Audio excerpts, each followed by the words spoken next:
From KMUW Wichita. From Toronto, Ontario. And from Armilla, Spain. This is You're Saying It Wrong. Let's talk words.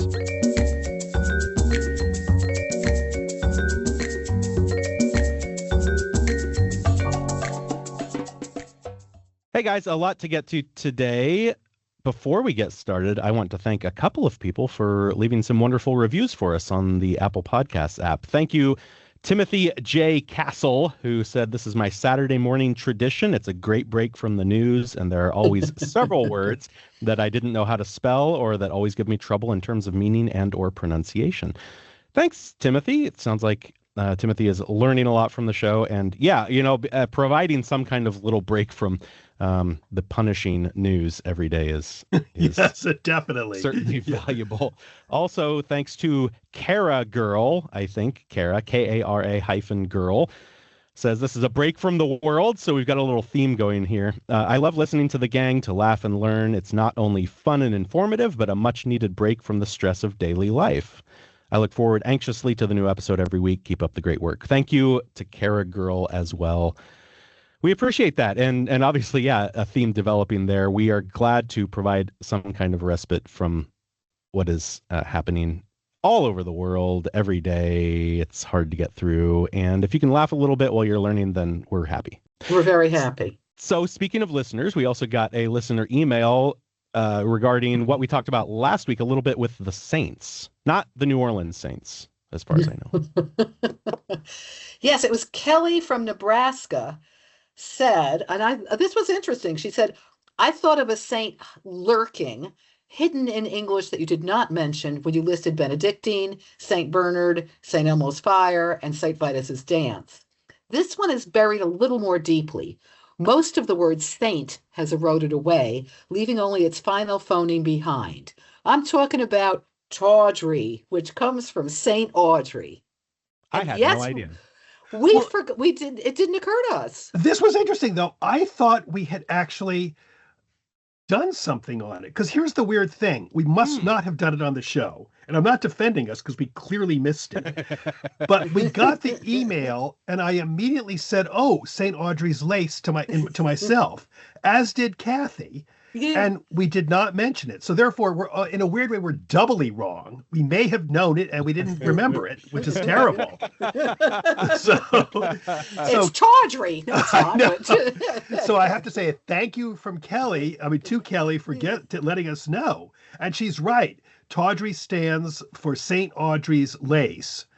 And people used to wear the lace when they would go to Eli, I think, where she was the patron saint, and they would wear this lace, but they were usually poor country folk. And then it became known as something kind of poor people wear. It's sort of St. Audrey's Lace. Oh, it's kind of there. And then it was assimilated. Cheap finery. It was like a sort of tacky lace. It wasn't like that fancy kind that the upper crust people wore.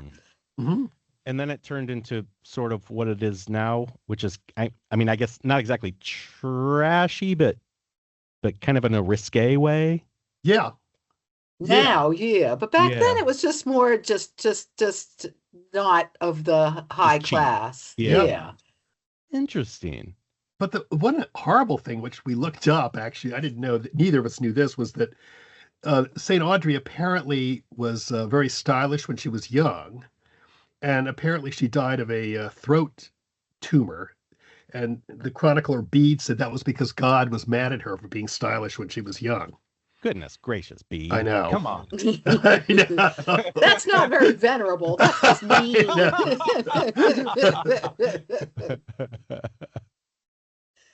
So thank you, Kelly, because it did give us pause. That is very cool. I had no idea. Mm-mm. Another email. This was Duff from California forwarded us an article that was pretty fun. It was a little word article about why don't we use willant, which got us going. So Ross, do you want to explain why don't we use willant? Well, why not? when you're saying willant, you mean like will not, right? A contraction. Right. Yeah. Why do we say, this is a contraction conundrum, actually. Why don't we say willant, because we contract everything else, or we, except for a couple we're going to go into. But the key thing is it should, by just how it works, it should be willant. So why don't we do it? Why won't instead? Yeah, why Because do we that's do what we won't? use. Won't Yeah. instead of Why will, do we correct. use won't? There are some theories about it. One theory, which I thought was sort of interesting, was that when you say will, the L, your tongue hits the top, it's palate. It hits the top of your mouth. And when you say it hits the top of your mouth. So one linguistic idea is that willant, you're kind of doing it twice, and you need to put a little something in Willant. between. I And it got don't to be a think it's real that. pain. That was Do one you? linguistic theory. And Is it that? It doesn't seem hard to me. That's why I just No. wanted to break in right it's there. funny. I took a note of this before, and I put, Kathy's going to say it's not difficult. I'm not kidding.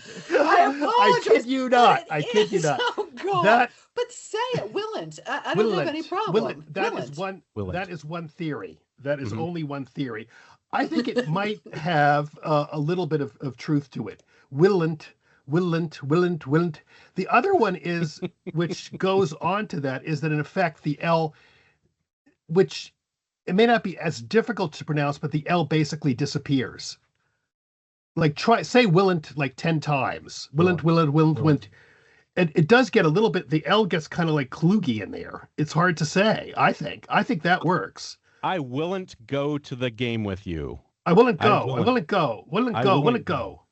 I It willn't. ends up getting willn't. slightly assimilated, is one theory.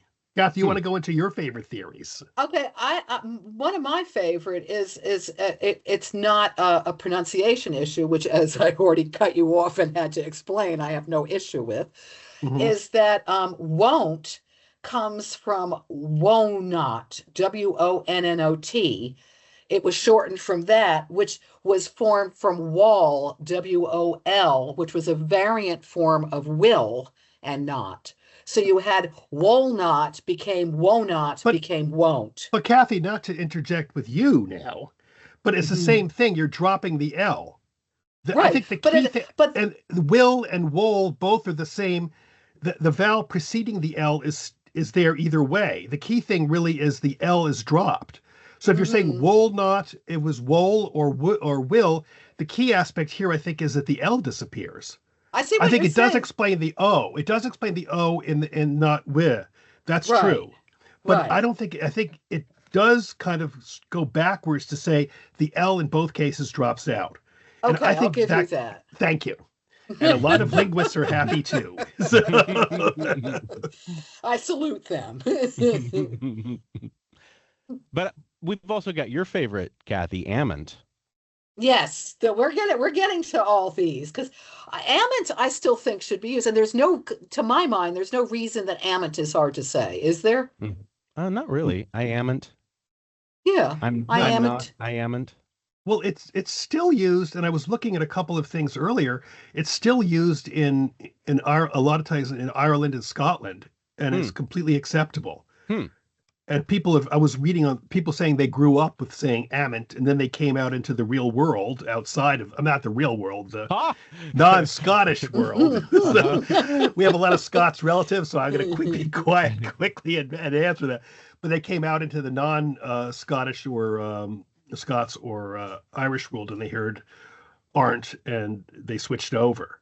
I don't think amont is fine at all. I mean, it's a problem at all. I don't at all. No, but what I have read also is that there one theory is that it got frowned upon because it was not like it wasn't fancy, using one of my favorite words. And they're saying to a great degree because it came from a lot of Cockneys used amont. And it was like that dialect was considered, frowned upon. So amont was pushed to the side because it was. Makes sense. That's And a lot of times, but the interesting thing is a lot of people didn't like Joseph Addison in The Spectator in the 1700s said he really didn't like contractions at all. He said contractions like won't and others are untuned, have untuned our language, and they've clogged it with consonants. So I think Amit may also have been sort of a cloggy, Oh kind of man, a I get sclerotic sort of language or we need something to like grease that. the wheels with more vowels in there. Yeah, I know. I still think amant is, I think it's a great word. I know I've said it before. I mean, I know you can say I'm not, which is shorter. I'm not, amant. Amant is much clean, but you say I amant. So Right. I But amant, I'm not. the I'm weird sorry. thing about that whole thing though is you can't say I aren't going. You can say Mm-mm. I'm not going, aren't I? It's weird. You Hmm. can say I'm not going, am I not? But you can't say aren't going. It's so weird how that Which is so, works. so aren't I is actually ungrammatical. Are But you not can't. I? Yeah, Yeah, that's ungrammatical. It's grammatically incorrect, even though yeah. we use it, as Well, okay. it is But you're not grammatically. allowed to say amn't and ain't. Yeah, but you can't. But you can, and you can say I aren't. But you can aren't I? But you No, can't say I aren't. Yeah, I I just aren't. switch I'm it going to around. start saying I aren't, amn't I? No, and that's what really interested me with language, how it works, because we're basically, in effect, using something like it's not correct, and we're using it, and now it is correct.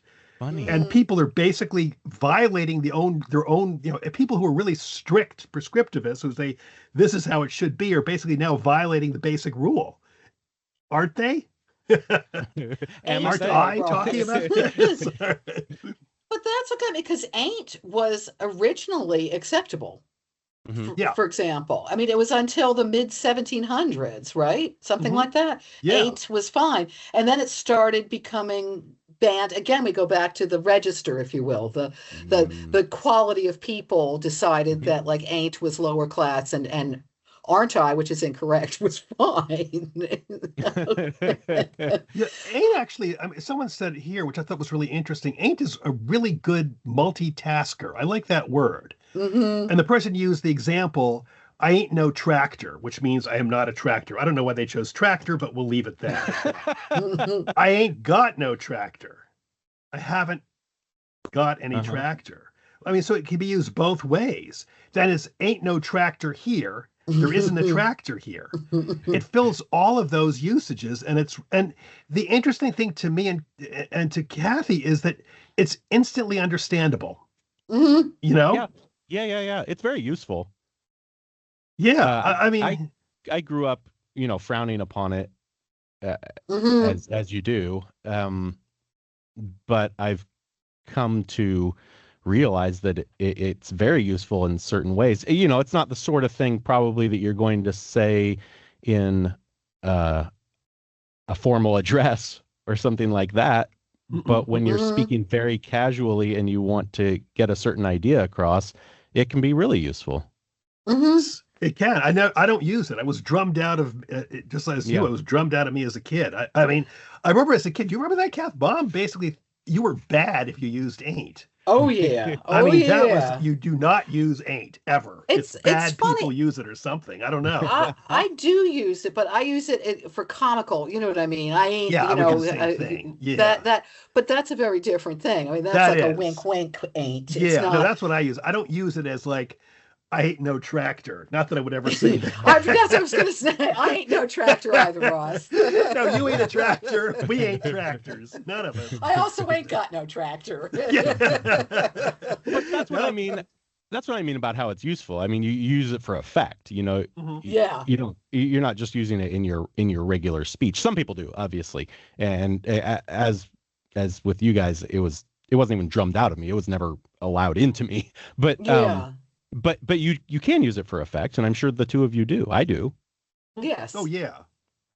It's funny, one thing I kept finding was Dickens was one of the main reasons we don't use amn't and ain't because Dickens was one of the key players in making it like this is like the uneducated use this, not people like us, you know. Mhm. Mm-hmm. So Yeah, Well, it's we the funny. have other I Dickens, mean, I I don't. I guess it's that snobby thing, isn't it? I Yeah, but mean, I don't think Dickens. I think people were taking Dickens to be defend Dickens here, and I like Dickens. I think he was basically writing what he heard. I don't think he was Mm, actually. Mm. casting aspersions on the use. I think that's people reading that into Okay, I Dickens. agree with you. Yeah, because they were saying, these lower class people are saying ain't. I, Yeah. an upper class person reading my Dickens, Yes, would that's what I never think. say that because I am not Yeah. like this Right. scullery Yeah, I maid mean, or this beetle. we have no idea if that's true or not, though. So, I mean, we don't know what Dickens actually thought, but my reading of him, I get that feeling. That's all I'm I going to think you're say. right. I'll give you that. I'm not going to, I am going to argue with you. Okay, I ran across this in a linguistic forum. They asked the question, and I want to hear what you guys think of this. What's the difference between you're not and you ain't? As in, you're not coming home and you ain't coming home. I do realize that ain't is a contraction of are not, but still, in terms of what, do you think there's a difference? Yeah, depending on the sentence, contextually, I think there can be. You're Okay, not so and you ain't. explain it then, Kath. Okay, to me, you're not coming home means you're not going to come home. You ain't coming home means I'm not letting you come home. To Yep, Mm-hmm. me. Mm-hmm. exactly. That's what I hear too. What about you, Yeah. Fletcher? Yeah. That's exactly what I would think. That's again, I mean, that's the real problem with, I think George Bernard Shaw said it, you're never going to ever be fluent in another language because Mm-mm. we all three of us would instantly knew what that meant. Mm-mm. But how do you explain that? I mean, there are thousands of those tiny Mm. little teeny nuances of meaning that you're never going to get if you. Mm-mm. Mm-mm. It's true. It's very true and sad. It drives me crazy here because I know, like, I love to pun and I'm never gonna be able to pun here, really. Oh, yeah, You that's true. Oh. Yeah. know.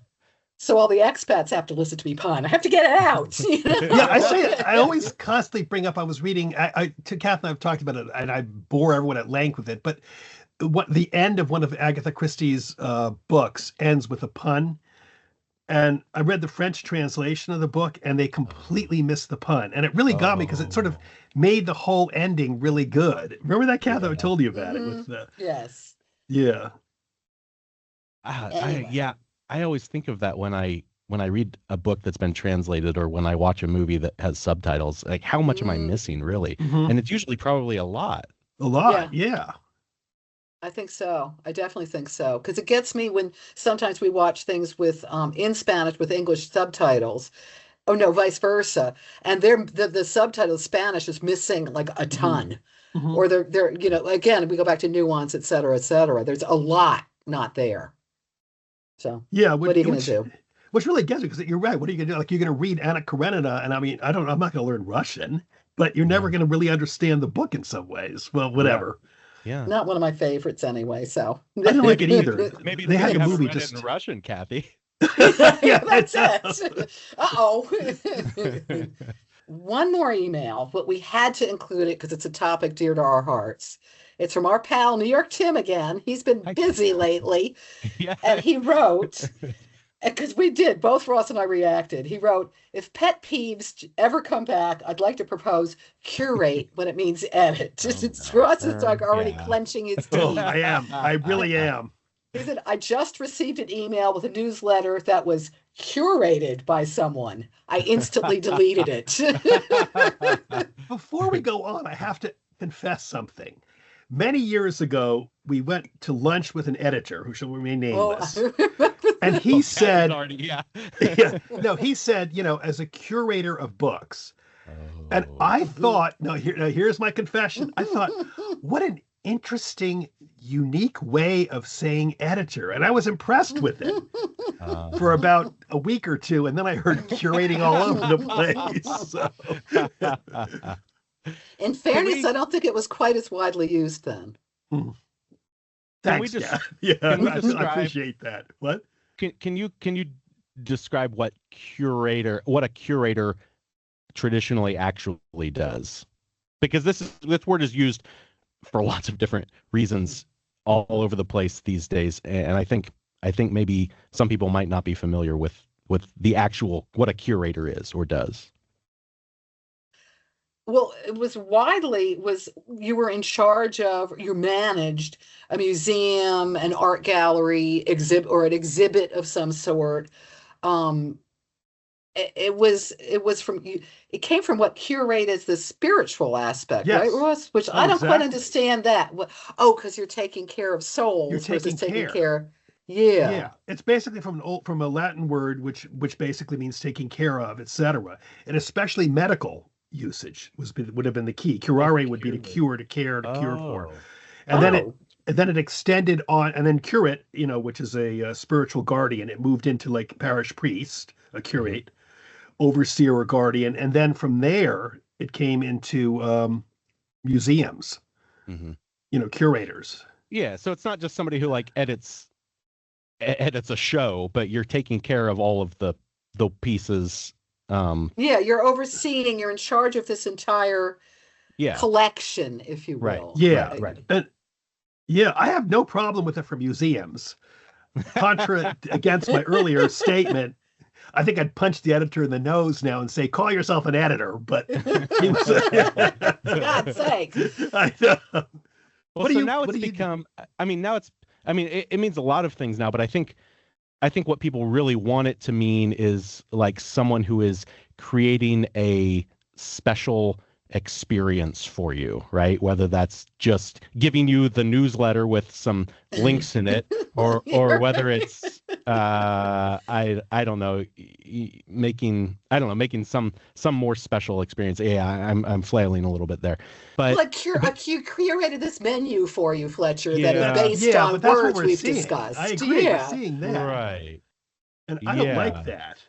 It What do you I mean, think? it just seems like, yeah, no, I mean, I don't really like it either, but just because it's so overused, it is pretty much lost meaning, right? Yeah. Well, listen to this one here. This is on. Does here. By the time a student gets to college, he spent a decade curating a bewilderingly diverse resume. Now, Mm-hmm. come on here. I don't. I mean, I like, do What is you. this curating a resume too? Do you mean that he just has a lot of things he did? I yeah, don't know. it doesn't really mean anything, but I mean, that's the problem, right? I don't really have a problem with a word changing meaning a little bit. The problem is it just loses its meaning. Like we don't really Yeah. know what anybody means. I mean, it's kind of along the same lines as bespoke now. I mean, we see that so much, Yeah. and bespoke has pretty much lost meaning too. Uh, Yeah. and I mean, that's the real problem, right? I don't care that much if it changes a little bit. I just care if it changes so much that it doesn't mean anything anymore. My problem is it's like because it kind of to me sort of dovetails with influencer. To me, it's become the same Yes. sort of Mhm. not psychobabble, but marketing babble, and Yeah. it's taking something really basic and trying to make it sound fancy. Here I go Yeah. again with the fancy, but it Yeah. is. It's like Yeah. you Exactly. you you develop a menu. You don't curate a menu. You pick No. food for the menu. I mean, I'm sorry, that's Yeah, you're a cook or a it. chef or whatever. Kathy said Yeah. influencer, and that's what I was just about to say. There are now things called celebrity curators and influencer curators.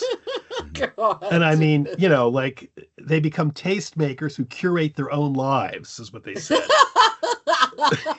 No. Okay, how do you curate your own life? I mean, what else? I mean, I assume I'm What the else? curator of myself to some degree Yeah. because I'm Yeah. me. Right. That's exactly what it is. But Yeah. it seems. I mean, like in that sense, wow, I really don't know what it's supposed to mean. But other ways, it just kind of means you picked stuff, right? Hmm. And Hmm. and I guess I kind of get it because when people think of a museum curator, they're not usually thinking about someone who takes care of everything and manages everything. They're thinking about the person who picked the stuff to put on the wall, right? Oh, Hmm. really? I sort of think of them as Even managing though, it, though. well, okay, an educated person such as yourself, Ross, may think of it in Oh, in the Fletcher. broader sense. No, I mean it. But like I think generally when people hear about when you hear from a curator, that curator is usually talking to you about an exhibition and the stuff Yeah. that's in it. But They're Hmm. not I talking to mean, you about the other stuff. So but I like do think of them as putting it together, though. Actually, in that case, Hmm. I do think. I mean, not to. I think like I see it as, and even when I was a kid or something, I just see it as someone who's doing the whole collection, is Mhm. like aware of it all, and I think that's a good use of curator. Yeah, I agree. I'm just saying most people probably don't necessarily know the entire broad scope of what a curator does. And when they're hearing about a curator in a museum, they're hearing They're about the thinking person. of that exhibit. Yeah, yeah, I see Yes, what you're exactly. saying. So I kind of get how that would extend to picking stuff, even though that's Yeah. clearly we know not the actual definition. But even just picking stuff, it has now become, your life curator. Like, it doesn't mean anything. Yeah, no, it just gets, yeah. It makes me ill. I'm sorry. No. Life curator just is like, already I'm getting angry No. over here. I really am. No, it's too much. It started getting big. I was just looking at around 2009, 2010 was when they said they started seeing a real surge in it. Mhm. That's when it really spilled out from like your museums, your art galleries into the wider bad usage. And now forget about it. Yeah, the New Like- Republic had an interesting comment. They said it's gained popularity in the context of increased consumerism and later in the digital age where curation now serves as a way to give meaning to an abundance of or an overload of stuff. And I'm we go not back to aware of it stuff, that which is way. Fletcher's term, actually, interestingly. Yeah. Mm-hmm. Whatever, Merriam-Webster says it's overused too, so we have some allies there. I don't know, Ross. It's a life curator here. I'm not sure. Well, you could argue we're word curators right now. So we should change it to like word curation radio show. Yes, I like that. Let's talk word creation. Let's Yeah, curate not a few words creation. here now. Yeah. Oh, I hate it. I really do. I'm with Tim. New York I am Tim, too. we love you for that one. What about you, Fletcher? What's your take Yeah, no, on this? I don't like it either. It's dumb and annoying. Yeah. Dumb and annoying is perfect. That sums it all up. Okay, so speaking of curate, we didn't do last week the 2026 banished word lists.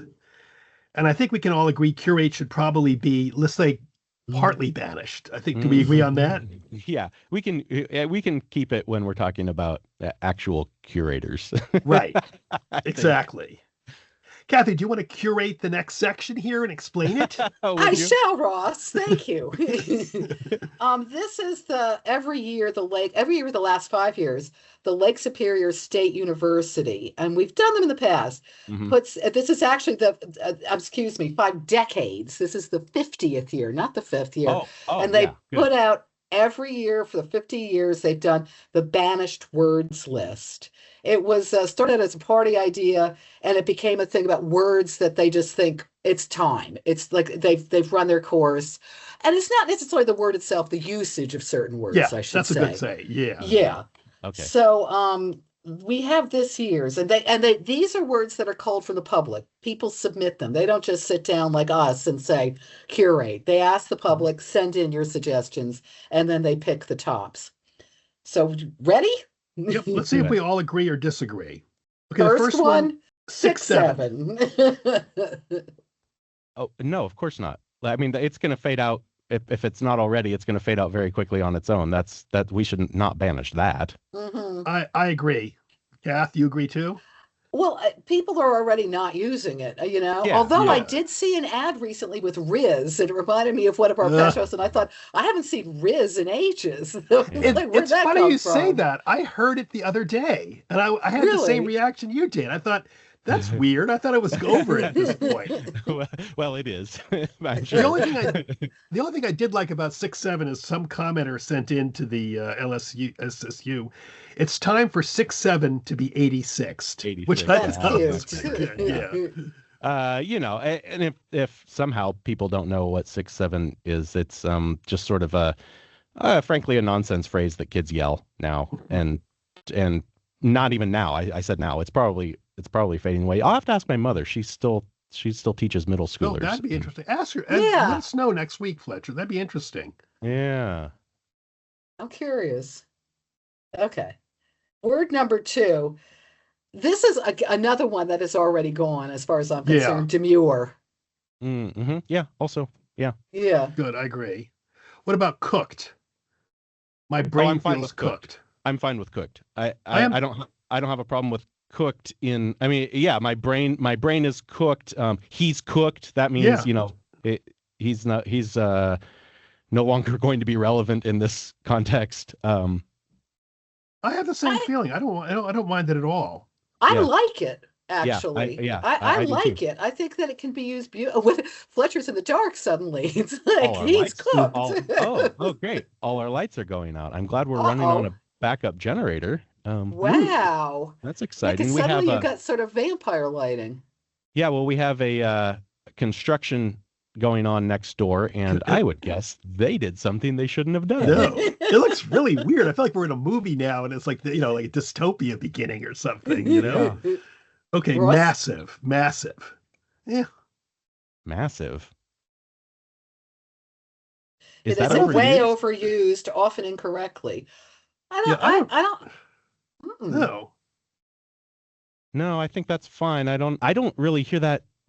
I mean, like it's No, just there. It's a word. What? yeah, it's fine. Well, like that's what a massive, I don't know, amount of, I don't know. I can't even think of it. I'm going to look it up to see if people misusing it. I don't see it.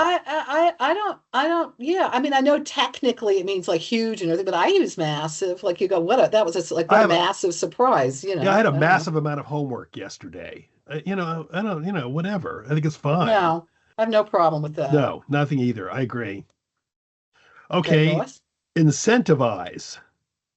That I'm out. Forget it. That feels like one of those businessy type jargon Yeah, words. I'm not okay with I don't like incentivize. it.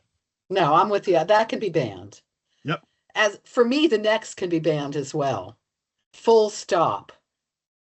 Oh, yeah, you've mentioned how much you dislike Yeah. that one before, Kathy. False. Yeah, well, I don't hear it as much as the two of you apparently do. I don't really hear people say full stop that much. Mm-mm. Maybe it's a Midwest thing and people are just still saying period around here. I don't know.